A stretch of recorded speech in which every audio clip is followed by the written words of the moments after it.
asunto, realmente yo quiero basar mi enseñanza en el verso 11, donde el apóstol, este escritor de la Biblia, dice y menciona 3 personajes bíblicos, que es el efecto que tiene la apostasía en la iglesia de hoy. Forma personas como Caín, forma personas como Balaam y forma personas como Coré. Pero antes de avanzar queremos definir lo que es apostasía.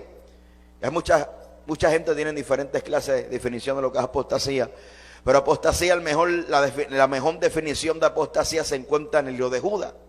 La palabra apostasía significa apartarse de la fe con una actitud de rebelión en contra de Dios. Eso es apostasía. En la Biblia menciona un sinnúmero de pecados, amén, de los cuales también se enumera o se menciona lo que es la blasfemia contra el Espíritu Santo, que es un pecado imperdonable, ¿sí, hermano?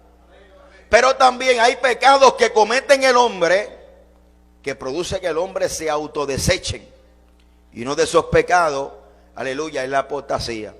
La apostasía, una vez que alguien caiga en apostasía, de acuerdo a la definición bíblica, no tiene vuelta atrás. Ahora, ¿cómo lo probamos? El escritor, cuando habla de esta gente que han entrado encubiertamente entre vosotros, que cambian la gracia de Dios en libertinaje, y la palabra libertinaje significa ausencia de freno, donde todo se puede, donde todo se vale, donde esa palabra parece que nació en el infierno, el eso no es nada. ¿Cuántos alaban a Dios en esta hora? Donde todo se puede, donde todo se vale. Libertinaje, ausencia de freno. Una cosa es la mundanalidad y otra cosa es el libertinaje. La mundanalidad está dirigido al carácter del ser humano y el libertinaje está y describe lo que es la doctrina. A su nombre sea la gloria. Por eso que la Biblia dice que cuando estos hombres entran encubiertamente, cambian la gracia de Dios en libertinaje. O sea, ¿qué es la gracia? Todos sabemos que la gracia de Dios significa que es un regalo inmerecible. Usted no se merecía la salvación, pero Dios en su misericordia y su gracia nos regaló la salvación a través de Jesucristo. La Biblia dice en Efesios capítulo 2 que la salvación no es por obra para que nadie se gloríe, sino es que por fe en Jesucristo. ¿Sí, hermano? Y la Biblia dice en Romanos capítulo 5 verso 1, justificados pues por la fe tenemos paz para con Dios. Cuando se recibe la justificación, se recibe el perdón de pecados, se recibe la gracia, se recibe la justificación, también se entra en el proceso de la santificación. Pero eso es otro tema. El caso es, hermano, que hay gente que quiere convertir la gracia. La gracia no solamente es un regalo, aleluya, ¿verdad? Que describe que es un regalo inmerecido, sino que la gracia también se define como la influencia de Dios sobre el corazón del hombre, que se manifiesta en un cambio de estilo de vida. Aquel que recibe la gracia de Dios, su vida cambia. ¿Por qué cambia? Como siempre digo, es como si usted vivía debajo de un puente, sin dinero, sin casa, sin ropa. Vino un millonario, le compró una casa, le compró carro, le compró todo, le puso todo. Entonces la pregunta que tenemos que hacernos es, ¿cómo es la actitud que usted vive hacia esa persona que sin conocerlo, por gracia, le regaló todo eso? ¿Cuál es su actitud? Agradecimiento. Por eso es que la gracia no produce descuido espiritual.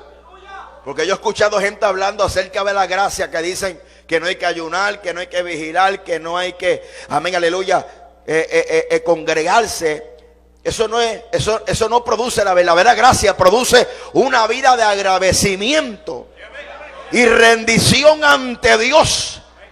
Por agradecimiento, porque aquel que recibe la gracia sabe y conoce su condición.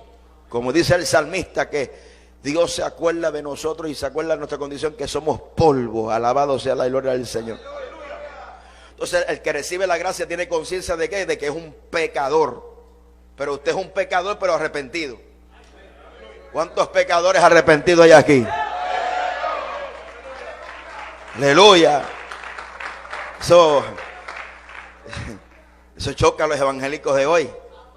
Porque a los evangélicos de hoy lo que les gusta es decir que tú eres rey, sacerdote, nación santa, eres la princesa de Dios, eres el príncipe de Dios. Pero nadie se quiere llamar el pecador arrepentido.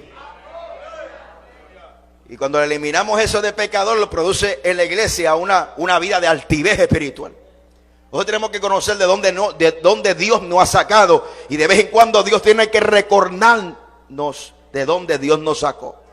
Para que nosotros vivamos una vida de agradecimiento al Señor. ¿Sí, hermano? Entonces imagínense, esta gracia la convierte en el libertinaje. Y van a negar al único y soberano Dios que los rescató. ¿Y cómo produce esa negación?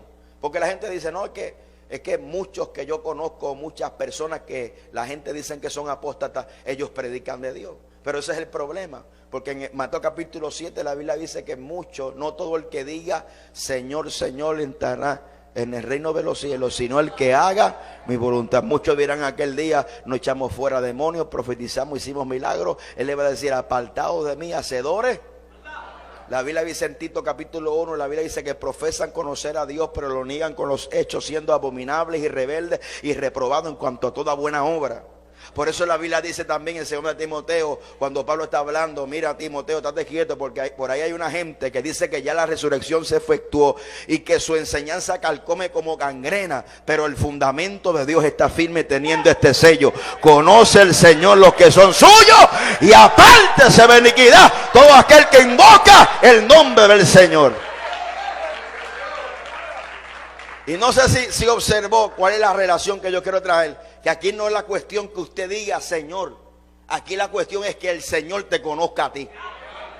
Y cuando el Señor únicamente conoce a los que hacen su voluntad.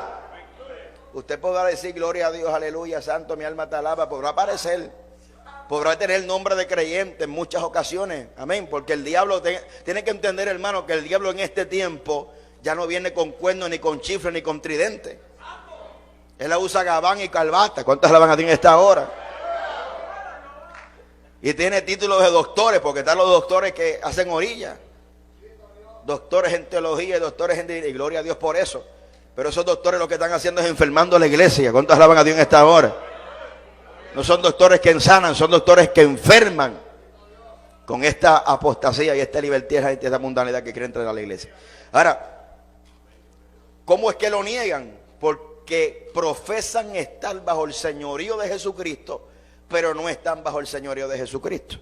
Cuando la Biblia dice, no todo el que me diga Señor, Señor, es una expresión de un siervo, de un esclavo, hacia su dueño. Y esa expresión muchas veces declaramos que estamos bajo el señorío de Jesucristo, pero muchas veces el creyente de hoy hace lo que bien le venga en gana. El creyente de hoy se mueve por las circunstancias. Se mueve, si hay problemas, si tiene problemas, se muda de iglesia. Y ahí anda como cabrito brincando de congregación en congregación.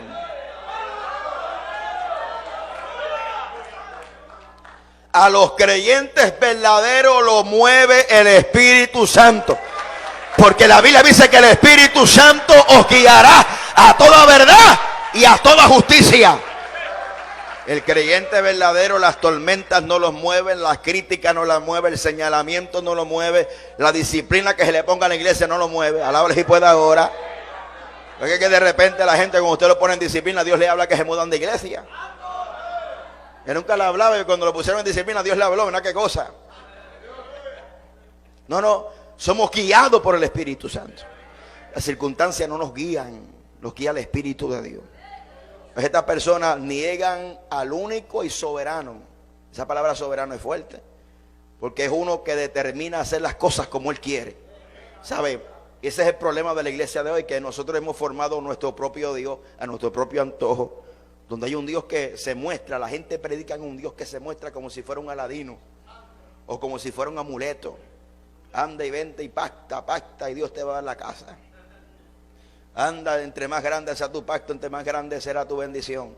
Entonces, estamos en ese negocio que solamente se presenta a Dios como uno de un bienestar. De un Dios que solamente se interesa en nuestro bienestar, pero no se interesa en nuestra conducta ni en nuestro estilo de vida que glorifique y alabe a Dios. Entonces, por ahí se presenta a Dios simplemente como como una persona que está allá arriba en los cielos, que usted le ordena, que usted le declara, que usted le decreta, que usted le profetiza, y Él hace como si fuera un muchachito demandado. Entonces, hemos perdido perspectiva que aquí el soberano, el Rey de Reyes y el Señor de Señores es Jesucristo. Y aquí los siervos somos nosotros. Los esclavos somos nosotros.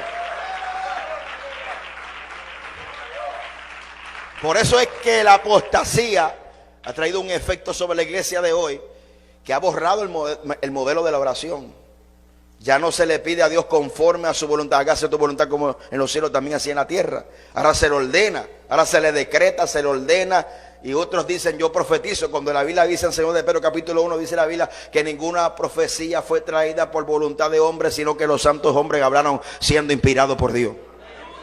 El decir yo profetizo es un disparate, es una herejía, porque la iniciativa de la profecía viene de parte de Dios y de parte del Espíritu Santo. Pero la gente quiere poner palabras en la boca de Dios que Dios nunca ha dicho. Amén. Y hoy hay un avivamiento de profetas que hasta en Facebook están que hacen orilla. Profetas de Facebook. Y ahí andan los que no se congregan buscando profecía. Ahí andan los desobedientes buscando profecía de Facebook. Siervo mío, propósito tengo contigo. Propósito que Dios tiene contigo es que te congregue primero. A su nombre sea la gloria. A su nombre sea la gloria. Ahora, volviendo a este pecado, por eso que el pecado de la apostasía es un pecado que no tiene puerta atrás. Cuando la gente entra en esta condición de apostasía, que es rebelión en contra de la demanda de Dios, con una actitud de rebeldía, conociendo la verdad, no le glorifican como Dios. Dios le entenebrece el conocimiento, la conciencia se le cauteriza. Y una conciencia cauterizada es una conciencia que está habituada al pecado, pero que de alguna manera, aleluya, se resiste a ser redarguido por el Espíritu Santo. Y de alguna manera el Espíritu Santo ya no le habla a esa persona para redarguido de pecado. Y esa persona sigue en su conducta porque ya Dios la entregó a condenación. Y la gente dice, no, porque será que ya Dios no mata como la niña Zafira, no, porque hay muchos muertos espirituales. Dios todavía desecha. ¿Escuchó eso, hermano? Dios todavía desecha. Cuando nosotros somos rebeldes a los mandatos de Dios y promovemos rebelión entre el pueblo de Dios. Hay gente, hermano, que promueve rebelión en contra de los principios de Dios. Entonces, cuando aquí desde el verso 6... desde el verso 5, 6 y 7, el escritor da unos ejemplos. Número 1, da el ejemplo de Israel cuando lo sacaron al desierto. Dice, como no creyeron, se murieron en el desierto. Vamos a leer el verso 5 más. Quiero recordarlo, ya que una vez habéis sabido esto, que el Señor habiendo salvado al pueblo ¿habiendo qué? Salvado al pueblo, sacándolo de qué. ¿Eran salvos o no eran salvos?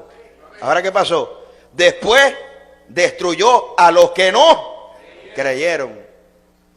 ¿Sí? Los salvó, pero fueron rebeldes, incrédulos.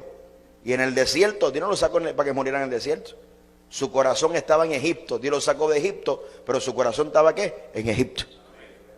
Y fueron rebeldes. Cada vez que se encontraban en una situación, el pueblo murmuraba en contra de Dios y en contra de su siervo. Verso 6. Y a los ángeles que no guardaron su dignidad, sino que abandonaron su propia morada, los ha guardado bajo oscuridad en prisiones eternas para el juicio del gran día. En el pecado número 1 de Egipto en el desierto fue un pecado de desecho. El segundo pecado que me muestra aquí, el de los ángeles que no guardaron su dignidad, sino que fueron ¿qué? Desecho. El tercer ejemplo que da y demuestra que el pecado de apostasía es un pecado que produce desecho en la vida, es el pecado que demuestra que dice, como Sodoma y Gomorra, las ciudades vecinas, las cuales en la misma manera de aquellos, habiendo fornicado y en pos de vicios contra naturaleza, fueron puestos por ejemplo, sufriendo el castigo eterno del fuego. 3 ejemplos, en 3 ocasiones, hubo ¿qué? Desecho, cortado de raíz. Porque el pecado, mi hermano, de la apostasía es un pecado abominable ante los ojos de Dios.